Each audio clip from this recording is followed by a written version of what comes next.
Well, good evening all, and welcome to tonight's webinar, 10-Minute Tech. What we'll do now is I'll introduce you to Dr. Jodie Rosé. She's one of our senior consultants with Rural Solutions. Jodie has extensive technical expertise, but with a strong farming background as well.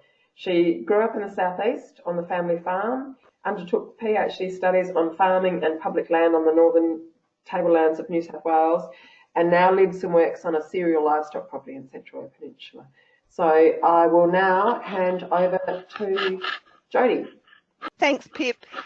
Welcome everyone to tonight, our first in the 10-Minute Tech series on water management and technology. Just a bit of background about Sheep Connect and what it is. It's an extension project which provides opportunity for producers to be involved in positive change on farm.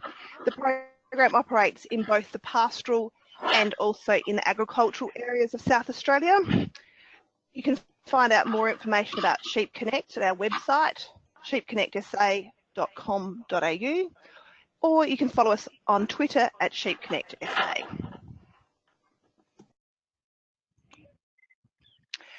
Such a project as Sheep Connect is not possible without our funding partners, and we thank them: AWI, Primary Industries and Region South Australia, the Sheep Industry Fund, the South Australian Arid Lands and South Australian Murray-Darling Basin NRM boards, and the Australian Government.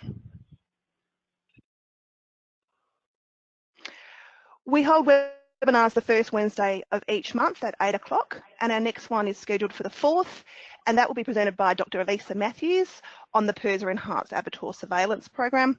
So look out for the publication of that webinar and join us on the 4th of July. I'd just like you to take a moment to read the screen in front of you from the Government of South Australia.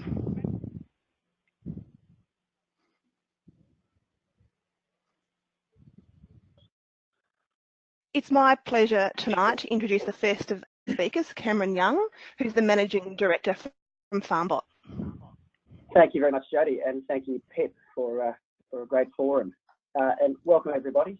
Thank you for your time tonight on what is Game 1 State of Origin, which may not mean much to you South Australians. So, as Jodie suggested, I'm the Managing Director of Farmbot. The Farmbot, we are what we call an Internet of Things business. So we are making connected devices, and we happen to specialise in the agricultural industry, and with a particular focus on water management, measurement and control. What we deliver is a fairly cost-effective, turnkey solution with a particular emphasis on the client support. So that is, we manufacture the hardware that monitors water in tanks, dams, channels, soon to be water flow, and other applications on farm. Now, setting the scene for most of you, current predicament you face in managing your water resources on farm is such that it's your water resources are spread across a large geographical area. To inspect those water resources on a daily, 3 or 4 times a week is very costly. It's time consuming. Unfortunately, once your bore runners or yourselves inspect the water, you have no idea about the issues the minute you leave those water resources. You have limited intel or intelligence on the consumption trends that are happening out there. And driving long distances over dusty roads frequently increases the potential OH&S issues. And lastly, but not least, is unfortunately there is no ability for you to take your eye off the ball. So telemetry and Farmbot, what we do provide is the ability to manage your remote water assets from your home or from anywhere you have a connected device. That is, you can put a monitor. You can put a monitor on a body of water. It will transmit the data via satellite for the vast majority of you, or those of you who've got within a mobile coverage over a 3G or 4G network, to our cloud servers, deliver that data into what we call a user experience, and that is the web application. So basically, what we do is we provide, we take the hassle of your manual water inspections, or at least vastly reduce the need to continually manually inspect your water assets without and make it a much more targeted approach. So these are some of the features and benefits of the Farmbot monitoring solutions, or telemetry in general. It's about giving near real-time information. That is, when you have problems in the field, when your tank is dry, when a pipe is broken and water is draining out of your tank, you are able to be alerted via an SMS, or if you happen to be on the web application at the time, you are alerted in real time. The graphical, the data that is displayed is detailed and enables you to see a great deal about the consumption trends of your livestock. So the warnings are timely. You're better able to understand the usage, the times, and plan your water runs, your water inspections with a great deal of accuracy. Installation is meant to be easy. We suggest installing a water monitor should be easy. It should be done in 5 to 10 minutes. Gone are the days when you need to calibrate your monitors. Gone are the days when you need a technician. The expense is taken right out of the logistics channel, and anyone on the farm should be able to install a water monitor. Certainly with Farmbot monitors, that's the way we build them. And the ability, as I said, to access your data anywhere, anytime, on any connected device. And lastly, again, certainly not least, is it doesn't matter where you're situated, you have access to the data through a direct link to a satellite. We at Farmbot use one of the larger satellite players, and that gives us the access to have real-time or very near real-time information. On the screen in front of you at the moment is some of the solutions that we provide. Tank monitoring, you can see on the left-hand side there, very small unit. It's solar panel with solar panels as a battery inside. All you need to do is put the 4 screws into the tank, face it due north, turn it on, and walk away. There's a pressure probe that sits inside the tank. It doesn't need to be calibrated, and it takes a continuous reading of the water levels in your tank. Dam monitoring, turkey's nest, very similar. The second screen on the left, channel monitoring for those that have the need to measure a rapidly rising or falling channel. We use both transducers and what's known as an ultrasonic device, and that's where it's using sonar, so a sound waves that bounce off the water to take the levels. And there is an automatic rain gauge that can be attached to the monitor on the side. No need to empty it or inspect it. It empties automatically, and you can, along with your water levels, find out any rainfall over a day or a week, a month or a year.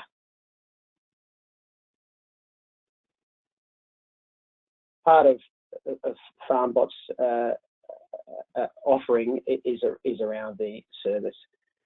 We understand, particularly in agriculture, that it's often not the product that you're selling, it's the service, it's the backup support.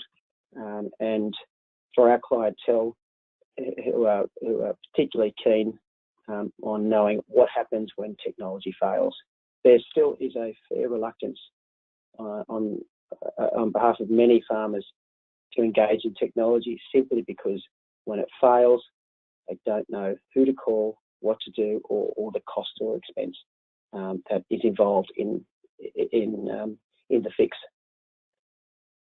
So we structure the business where selling the product, the hardware, is only the beginning, and it's the support after that that is the most important aspect of what we offer. It's called a SaaS platform. You may have heard that. It stands for Software as a Service.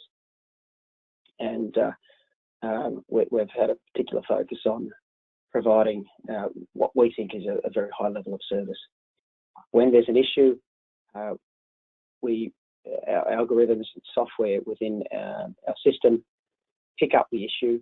We know when a monitor is not transmitting data, and we alert the farmer to the problem, and we rectify the problem. So we either post a new probe, we determine whether it might be the satellite might be down or the network might be down, whether there is an issue with a tank. Whatever the issue is, there's a fix.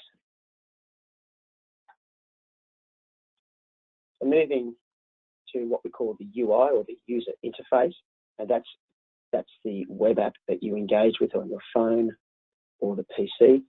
This is set up for a South Australian client, actually Jumbo Pastoral, I think it is, and they have a number of monitors over 9 different properties. And the first screen when they log in is the 8 or 9 monitors you see.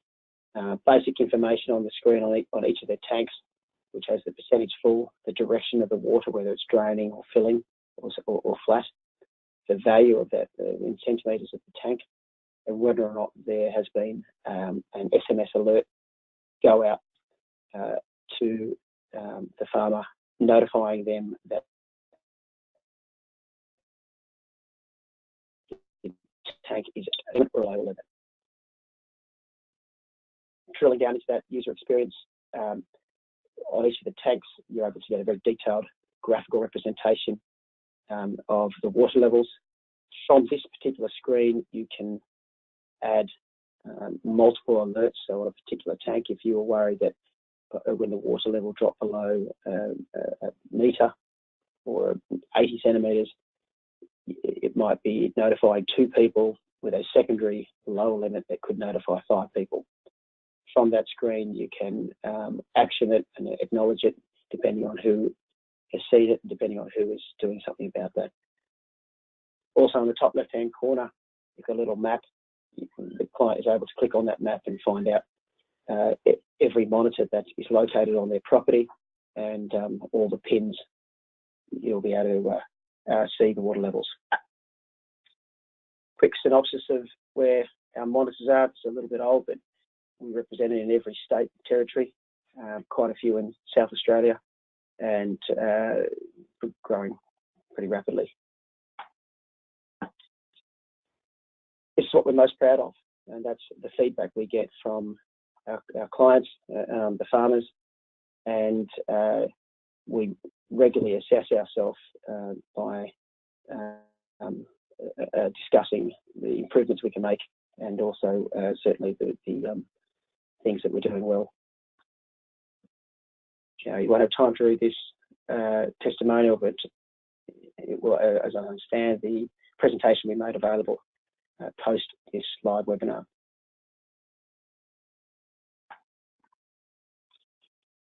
We also offer our new clients an opportunity to trial and monitor our monitors for 4 weeks. If they don't perform exactly to spec, there is the ability for that client to put the monitor back in the box and send it back to us. Thankfully, that doesn't happen very often. In fact, I don't think it has happened once. Our pricing schedule here, what you've got is 2 components to the pricing schedule. One is the cost of the monitors, that's the hardware. And secondly, as I mentioned to you, there is a service fee which covers the data, the SMS alerts, the software, and the warranties.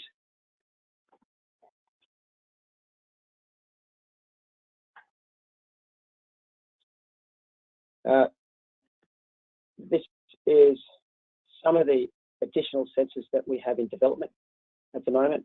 All of these sensors will be finished by the end of the year.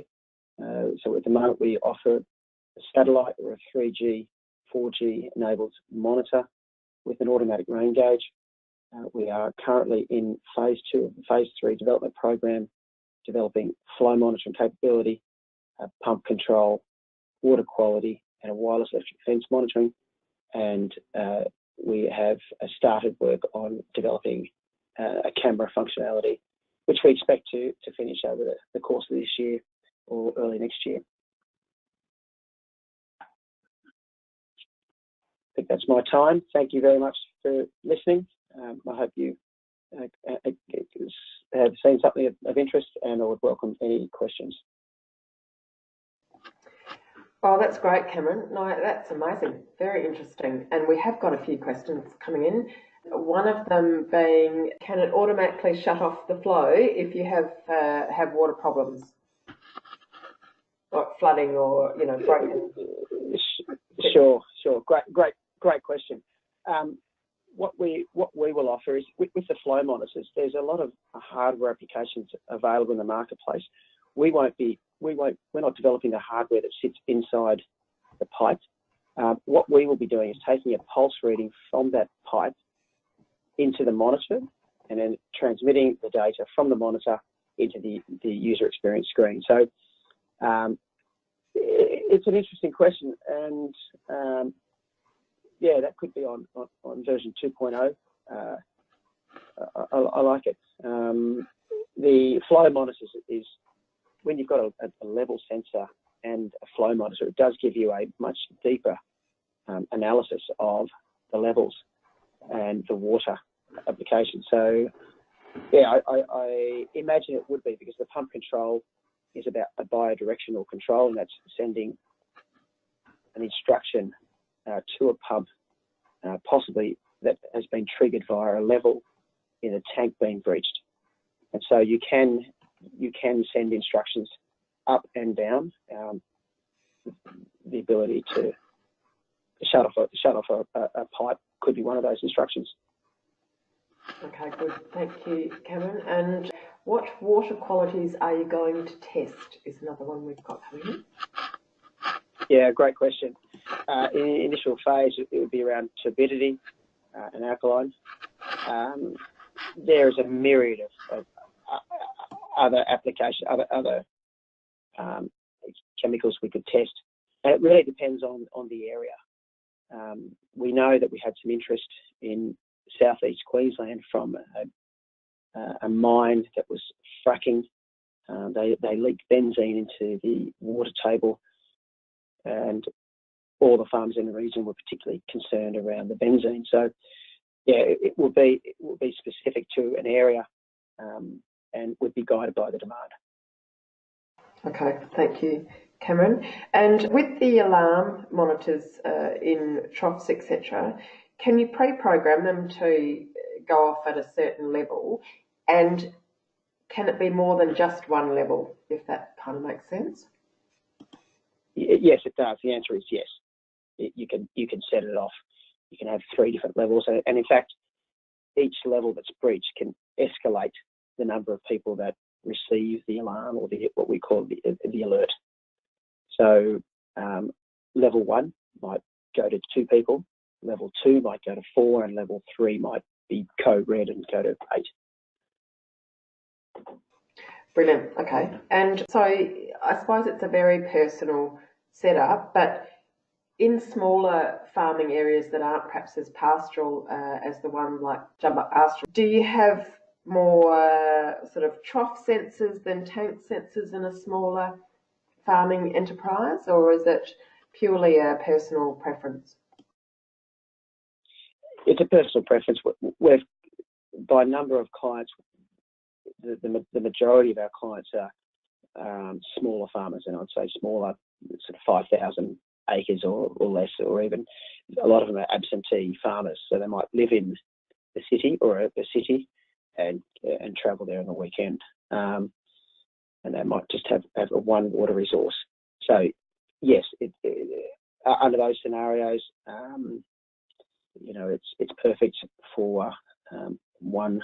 It might be one bore monitor, and generally they'll be operating over a 3G network rather than the satellite. And I suppose that leads into the next one, Cameron. Are there any limitations with notifications, whether it's distance, whether you're in an area that is surrounded by a lot of hills and trees and interference, that type of thing? No limitation. every bit of land on Earth can receive a satellite signal. And if you use one of the larger satellite players, you'll always get a signal. So the smaller satellite players that might only have half a dozen satellites, you've got to wait till that satellite is overhead before you can transmit data. The larger ones might have 20, 30, 40 satellites in the sky, and at some stage there's always a satellite overhead. We use one of those larger ones, and so the data is always transmissible. Right, okay, thank you, Cameron. And there's another one here that says, in regards to the technology, is it required to be upgraded fairly frequently, or is there a lot of maintenance involved? There's no maintenance. When we've had issues in the past, and we have had issues with our hardware, we have it's quite a compact unit. The issues we've had have in the past have been more around the probes. When I say issues, we're still talking 5%. We picked those issues up. We were able to send a probe in the post to be received 2 or 3 days later. They're switched out and the issue's fixed. On the occasions that we've had an issue with the monitor, the model is simply post a new monitor to the farmer, and they'll swap them over. Our units have been struck by lightning. The birds have eaten them. They've been dropped. They've fallen off the back of the ute. They've been underwater. In fact, end of last year, they've been in cyclones in the northwest. So yeah, all sorts. They've got to be robust. There is issues, and it's not so much the issues, but it's the way in which you deal with them and how quickly you can repair them. So we focus on fixing the issue and asking the questions later and dealing with our suppliers, as opposed to asking the questions, getting the box sent back to a repair centre, which can take anywhere to 4 or 6 weeks, which is no good for the farmer. No, that's right. And so we might just leave it there for the minute. Thanks, Cameron. It's a fascinating subject, and I'm sure there'll be more questions come in at the end. And I will pass to Jodie, who can then introduce our next speaker. Thanks, Cameron. I just might let you know that Cameron will be at our Technology Day, which is coming up on the 25th of September, and talking in more detail about satellite telemetry. So it's my pleasure to introduce Emma Shattock's talk, and Emma is the Livestock Production Advisor with Elders at Borough. Unfortunately, Emma couldn't be with us this evening. She's currently travelling in Northern Territory. We'd hoped she'd be able to phone in, but we recorded her webinar late last week. So I'll just get Pip to play her webinar. Thank you. Thank you to PIRSA, who've asked me to speak today a little bit about water for livestock. So a few of the things I wanted to touch on are, firstly, how much water do different classes of stock need, and then we'll have a look at quality in a little bit more depth, and what are some of the factors that can influence animals' production. Finally, I'll have a little chat about infrastructure and some of the physical requirements when it comes to setting up water sources. Okay, so the really big take-home message for today is that if you approach nothing else on your property, approach water. So a lot of people get hung up on minerals, and minerals are no good if you don't have the energy and the protein in the diet, and the energy and protein are no good if the water's not there. So you could have the best diet in the world, but if the water's not right, everything still falls apart. So water really is the very first consideration when it comes to stock nutrition. So I've got a bit of a table here on some of the daily requirements for stock. These requirements do vary, as you can see, depending on the class of stock. So lactating animals, because they're producing milk, will need more water in a day than a dry animal equivalent. Young stock will need a bit less because they're smaller animals. But you can also see on here that the feed type can also change the water requirements. So the example on here is if animals are on a salty feed, so something like saltbush, their water requirements are going to be higher than animals grazing fresher grass-based pastures. The same goes if people are supplementing with salt-based supplements, so something like salt blocks. To some extent, these can increase water intake, but if the water quality itself is marginal, which we'll have a talk about in a minute, then that appetite can decrease, so production's affected. A few of the other factors that do affect water requirements and water intakes is the water quality itself, which we'll have a look in a minute how that works, but also the weather as well. So in hot weather, animals need to drink more than in cool weather, and quite often in winter they'll be getting a lot more of their water requirements from the actual feed itself as well. So for example, sheep can drink up to 40% more in summer than they do in winter. And water consumption is also higher in a drought. So animals on a higher fibre diet will need more water, and then they also will get a lower salt tolerance as they get weaker from the drought conditions. Okay, we'll touch now on quality. So I've listed here a few of the key points to think about, and then there's a few others we'll explore in detail in a minute. So firstly, we want water that's palatable, which is a pretty generic term, but it generally describes all of the quality factors we're going to discuss in the next 5 minutes. So firstly, we'd like cool water. So where you can, keep your pipes buried underground so they don't, especially black pipes, so they don't sit on top of the ground and heat up. Have your water sources shaded. Particularly in summer, and animals that have higher water requirements, they really do look for cool water. So if the water's warm, they'll drink less, which means they eat less, so their productivity drops. It's also really important to have clean water, and again, as those requirements are higher, it's more important to clean that water regularly. And of course, we want water that's odourless as well. So if we have water with a strong particular odour to it, that can deter stock from drinking it. So again, they'll drink less. The ideal pH range for water is 6.5 to 8.5. So underneath that range, so if the water's too acidic, we can end up with trouble with acidosis and reduced feed intake. If it's too alkaline, so if the pH is too high, we can get digestive upsets and diarrhea, and again, reduced feed intake, water intake and production. The last one on this list here is total dissolved solids. I've put this one on here because this is a measure of the dissolved salt ions and the dissolved organic acids in a water sample. So it's highly correlated to salinity, which you'll see in a minute is that group of dissolved salt ions. So looking at salinity, I won't go into all the numbers on this table, but I just wanted to point out a few trends. So this shows the different classes of stock and how tolerant they are to salty water. So you can see here that sheep are the most tolerant group of livestock for saline water. However, when you're talking about young stock, so weaners, pregnant stock, lactating stock, their salt tolerance is significantly lower than a dry adult sheep.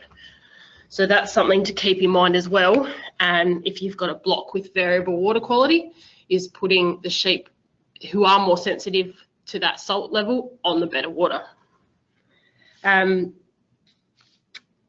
British sheep breeds also can drink 20% more water than merinos in hot weather, so that's going to impact how well they can tolerate salinity. And when it comes to cattle, the Bos Indicus breeds, so things like Brahmins and their crosses, they'll drink less in hot weather than the British breeds. So again, something to keep in mind when you're talking water requirements and the salinity levels that they can tolerate. So I mentioned before that salinity is a measure of all those salt ions. So this isn't just sodium chloride, it's also measures of calcium salts, magnesium sulfide, carbonate salts. And it usually is the most important limiting quality factor when we're talking about water for livestock.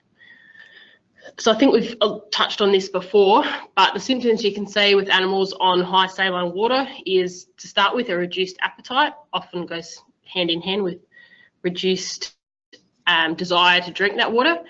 You can see scouring, and we also end up with a whole heap of microbes that get lost out of the rumen. And the reason for this is the salty water changes the osmotic pressure in the rumen, which means we've got a higher flow rate of water coming through and it flushes a lot of those microbes out. So that then causes a drop in the feed conversion ratio. So we've got less productive stock. Now, generally speaking, surface water has less saline than underground water, but surface water can vary quite considerably. So it'll depend on levels of evaporation. So in the height of summer, the water can be more saline than in winter when it's getting replenished rather than evaporating. Also, when you do get a rain for things like creeks and riverbeds, if there's any dissolved salts on the banks and the rain comes and dissolves them and washes them in, you can have a temporary increase in salinity as well. And again, the tolerance to saline water for animals will vary depending on the type of feed they're on. So they're less tolerant on dry feed than they are on green feed, and less tolerant on salty feeds such as saltbush as well. Okay, some of the other quality factors we're looking at is particularly contaminants. So any debris, which might be stubble or plant material washed into dams and waterways or dead animals. It's important to get these out as soon as you can because they can cause not only odours,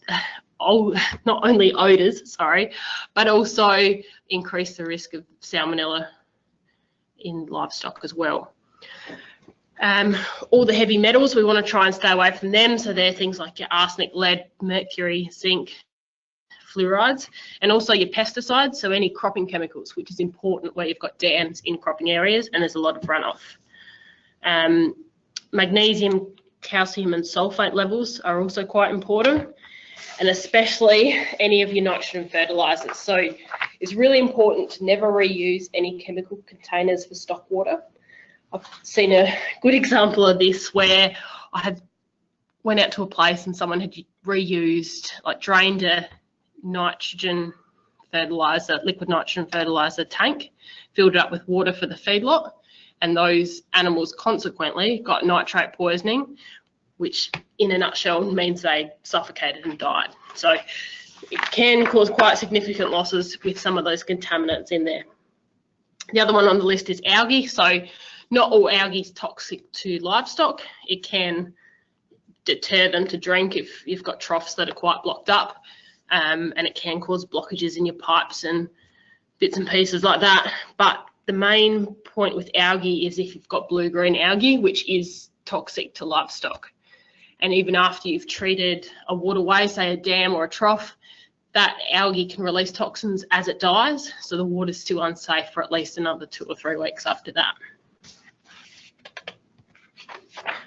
All right, we've touched a little bit now on infrastructure. So the first one I've got on there is flow rate. Flow rate is really important, and especially for large mobs of sheep. So when we're talking mobs of 600 or more sheep that all are drinking on one trough, the tail may not be able to drink enough for what they need in a day by the time the mob started to move away from the trough again. So that can cause significant problems, especially in summer. If your flow rate is suitable, so if you've got nice high pressure, then that trough is consistently filling up and the stock don't have to wait around for that trough to refill before they can have a drink. Troughs versus dams, this is always an interesting debate. A lot of people have noticed that young stock tend to do better on dams. This is quite often to be thought due to simply their ability to find water or recognise, what a trough or a dam is. But it can also be due to that flow rate as well. So when you're talking a dam, you've got a large body of water, and you don't have to wait for it to fill up before the end of that mob can come in and get a drink. So anyway, on that note, it's always really important with any young stock in a new paddock to push them onto the water source so they know where to go. And trough space, if you are relying on troughs, can be very important. So with sheep, rough rule of thumb is to work on 30 centimetres plus 1.5 centimetres per head if they've got access to one side. And for cattle, it's 30 centimetres for 10 head.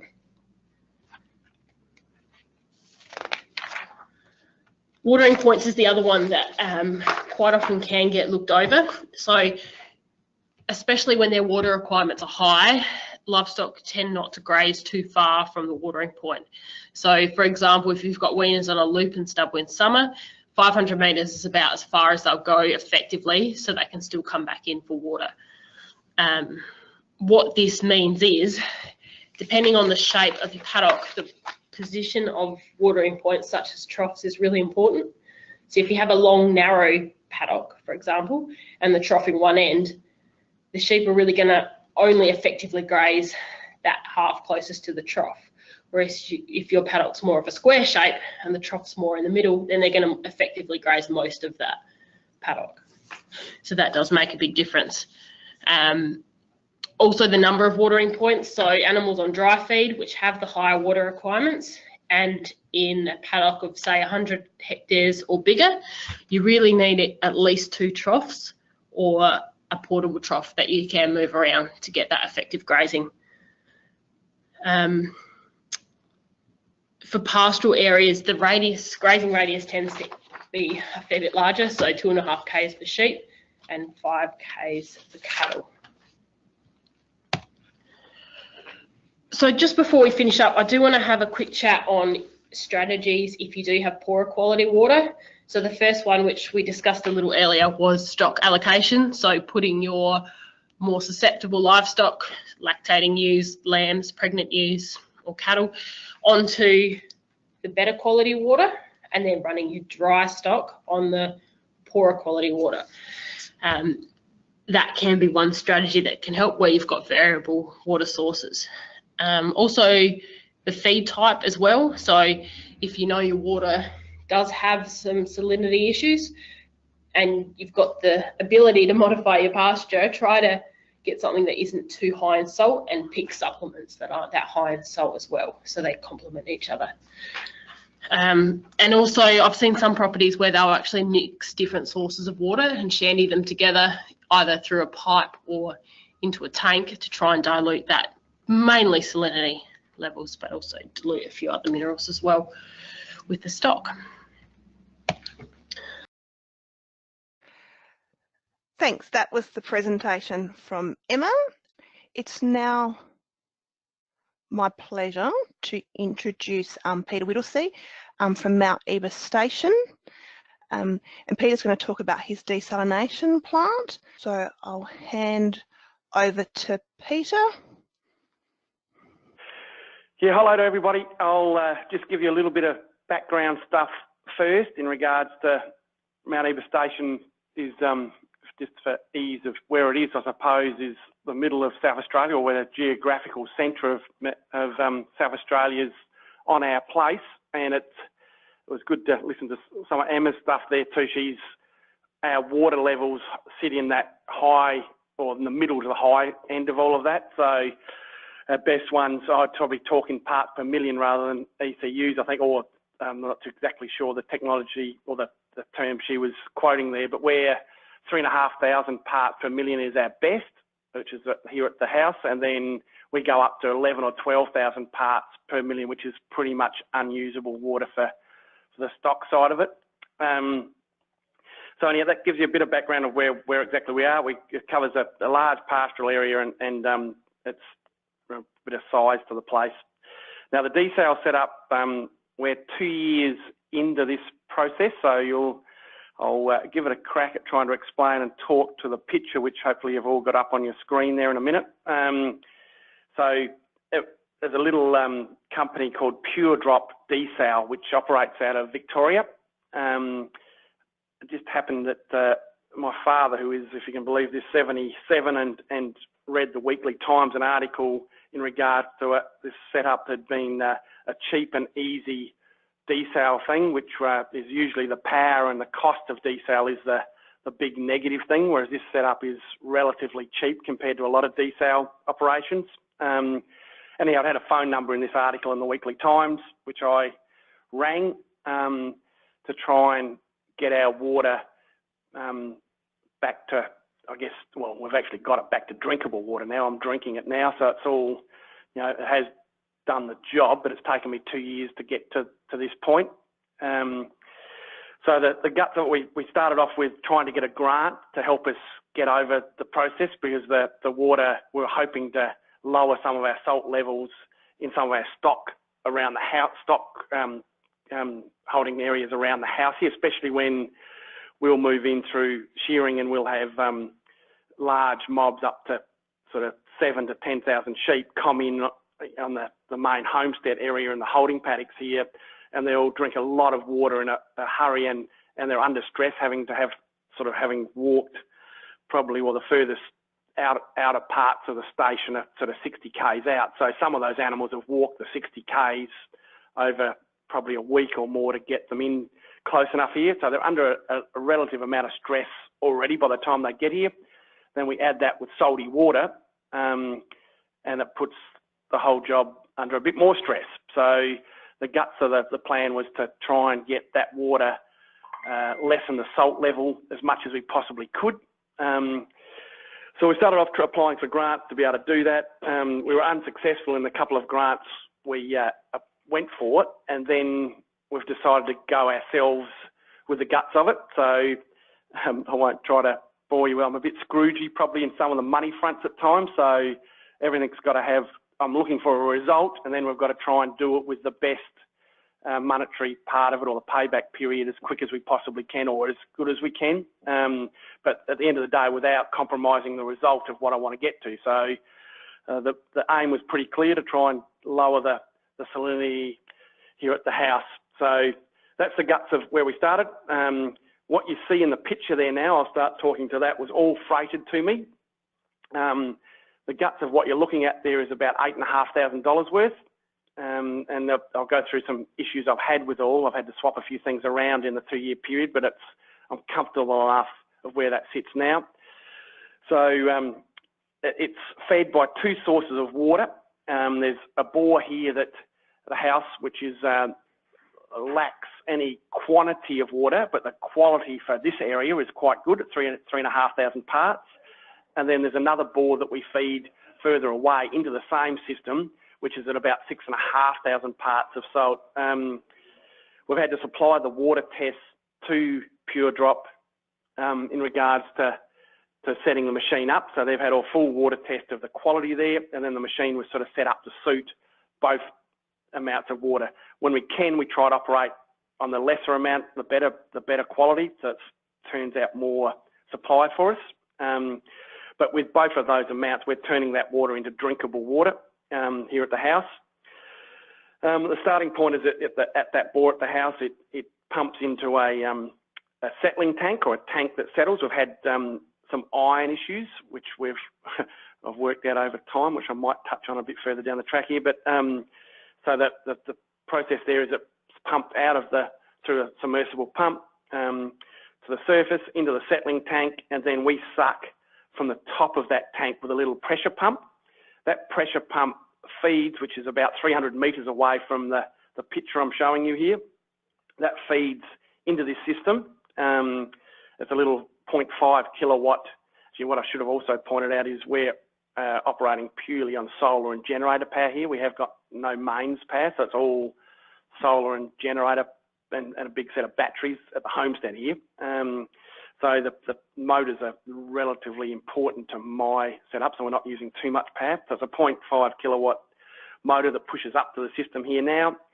And when that pushes up to 40 to 50 PSI, and if you see on the right-hand side, where the electric cord goes in, there's a little pressure box there. As soon as that pressure gets to about 25 PSI, the whole system kicks in. So I've just got a timer down there. So if I'm only pumping 4 hours, the power will turn the pump on. The pump pressurizes the system. As soon as the system's pressurized, it clicks in like that little switch, and then goes from there. It runs into the blue filter, which is a 1 micron filter, which we do go through a few of them. They're about $40 a pop, and they last about a month or 6 weeks, the way I've been going. And that just keeps any iron that comes through the system, or any other little bits of grit. The house bore also pumps a little bit of sand. That's why that settling tank's relatively important. And then you'll see there's another little grey box alongside of the blue filter, which pumps out of the red drum that I've got sitting there, which is an anti-scale thing. It just puts a little dash of a mil in every sort of minute, more or less, of the anti-scale procedure. And then it pushes into the big black pump there that pressurizes the 4 cylinders you're looking at higher up, which are all, the membranes are inside that. That pressure will go up to 200 psi or more, and pressurizes the whole show. And good water comes out the bottom, and the salty stuff, or the brine, goes out the top. It produces 12 to 14 litres per minute in pretty good conditions. The weather, which equates to probably 700 to 800 litres per hour. So it's a good little system. Plenty of water for the house facility, which is all we've really got it plugged into, and any excess goes then into the stock side of it. But the weather, like water temperature, whether it's hot, cold, for some reason seems to affect the system a little bit, so it can drop back down and won't perform as well in cold conditions. And that's pumped into at the moment, that system is only doing the homestead facility, which consists of sort of 4 houses, shearers' quarters, some lawns, some gardens, feeds the dogs, all those sort of things. And any excess, if I've got the excess power or the time to do, I'll push that into the shandy up the salty water in the holding paddocks here. I haven't quite got it set up good enough yet. It's a bit of a staging process of getting to that. But what it has done from a cost effectiveness point for us is, if you want to look at, this is quite a historical old place with a lot of, we've got a rubbish dump up the back here, and there would be perhaps 20 or 30 old washing machines, another 10 or 15 hot water services, all the pipes around the place, we're continually replacing all of them. So all of those sort of things alone, it's a big savings with good quality water running through all of those systems now, extending the lifespan of all of those items that we're not having to replace quite often. We've now got a vegetable patch which grows, as good as anywhere if I remember to water it. So all of those things is pretty much what it does just in a minute. As soon as I get my power system a little bit better, I'll hope to introduce another big storage tank to be able to then, in those peak times, try and lessen the pressure on the stock in regards to the quality of water when they come in under stress. So that's pretty much the guts of the system and how it works. Probably the future stuff I might just touch on. So this whole system you're looking at here now, I think I'm hoping to do over the next couple of years, for perhaps try. We've got a couple of bores further to the north that are at 9,000 parts or even 10 or 11,000 parts. This should be able to, the whole thing you're looking at should be able to run it from a solar system outright. I believe it'll take probably 8 to 10 panels to do that. So it'll be a bit of a system and a bit of a control box to go with. But when we get to that stage, it'll open up a considerable amount of more country for me to be able to run some stock on where we can't, probably because of the salty water at the moment. But that's all future sort of stuff. And I think that's about it, Jodie. I think I'm at the end of my little talk. Thanks, Peter. We've got a few questions come in to Pip. I'll hand over to her to ask them. Thanks, Jodie. Thanks, Peter. That's fascinating. Goodness me, there's a lot of time, effort and money that's gone into it there, which I'll lead into a question in regards to finance. How do you find the running costs of the plant? And you did touch on earlier about the fact that as producers, we all have that lovely trait of being quite frugal. So do you find that it's worthwhile going down that track? Yes, I think it is, Pip. I think it's the motor you're looking at there is a little bit bigger than, it starts at 1.1 kilowatt is the motor that's actually on the machine there now, and it's a 0.5 kilowatt one that drives the whole system. At the minute, it's only doing 3 or 4 hours a day to just supply this time of the year. Just the house is only me and a couple of people here sort of thing, so it's not doing a lot. It's not a power constraint there at the minute, but if it's going all the time, I think the technology is moving so quick. Yeah, I guess like all things lead on to another thing, which means that I've got to get my solar batteries in the solar system and all those sort of things probably upgraded further down the track where we're not running off a generator at all, which is certainly the plan. But it's not a big drawer of power, this system, compared to most desal setups. There's a bit of cost involved. The membranes inside those silver cylinders are $480 each, so there's a bit of money there, but they've assured me that they should last 10 years if you don't block them up. Now, I've blocked one set up with sand and iron when I was learning in the first 6 months.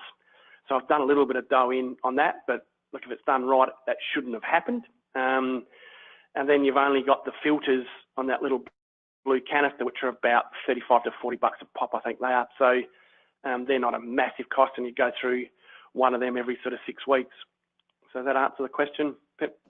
Yeah, that's great, Peter. And so in that regard, there shouldn't be considerable pump wear, even with the bore water potential damage?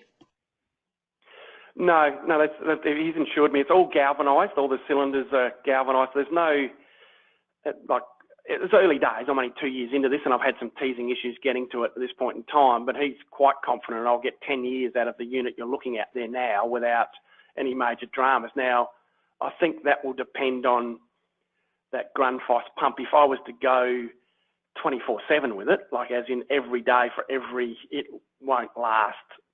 But at the moment, it's doing 4 or 5 hours a day. It's going to last a long time. So, yeah, there'll be a few constraints, but that should be very low cost once you get rolling with it.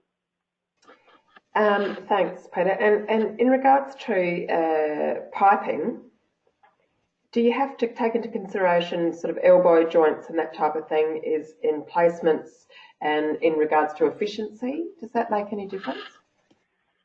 Not that I'm aware of. Like the anti-scale little thing that I've put in there now should stop those. You'll see this system in particular has got no elbows. It's all curved. So if you look at those pipes on the ends, they're all curved sort of pipes. So that's supposed to help with the flows going through. The anti-scale should stop any of that stuff corroding up on the inside or blocking up in any manner. And I can only speak to it certainly hasn't been an issue in the 2 years in that area. Great, thank you. And we'll finish up because we are very aware of sort of keeping to time, and clearly it's a very interesting issue with lots of questions coming in. But we'll finish up with this one, which is, have you got any recommendations or hints for producers considering desal, Peter? Well, I guess it's like most things in life. I guess you have a crack and see how you go. I've had some teething issues, and each setup will be the water quality wherever you are or whatever it is. But it's certainly at the moment with livestock being worth it what it is, and Emma sort of touched on a little bit of that sort of stuff. That water quality is pretty important. So certainly, although I haven't quite got that to what the initial aim was for what I was looking to do, it depends on every producer on what they're looking to do going forward. I've started off on a smaller system here to try and get my head around it, which I think I have sort of now. So the next stage will be, so I guess if I was going to give anybody any advice, it'd be just have a crack and try and work your way through it from there, and don't get too frustrated with it, because there has been a few little frustrating minutes, but I'd never go back. There's not a hope in high, like I'll stick with this, because once if you don't know any different, it's fine. But as soon as you're showering under good fresh water instead of salty stuff like you're coming out of the sea all the time, I'm not going back to that, I can assure you. No, well, I don't blame you. Well, no, that's great. Thanks, Peter. Again, we need to thank all of our presenters. So Cameron, Peter and Emma, thanks so much for your time. It's been very interesting, and I'm sure there'll be plenty of follow-up questions which we'll certainly endeavour to get answers to as soon as we can. Please feel free to contact Jodie or myself, and I can certainly pass them on to our presenters. Once you leave today's webinar, you'll receive a short survey and questionnaire on tonight's webinar, and we'd really appreciate you filling that out. It only takes a minute or two, and it just helps us with feedback and working out what people are wanting to gain from our webinars. So on behalf of Primary Industries and Regions SA, AWI, SA Sheep Industry Fund, SA Arid Lands NRM Board and SA Murray-Darling Basin NRM Board. We thank you all for joining us tonight and enjoy the rest of your evening. Thank you.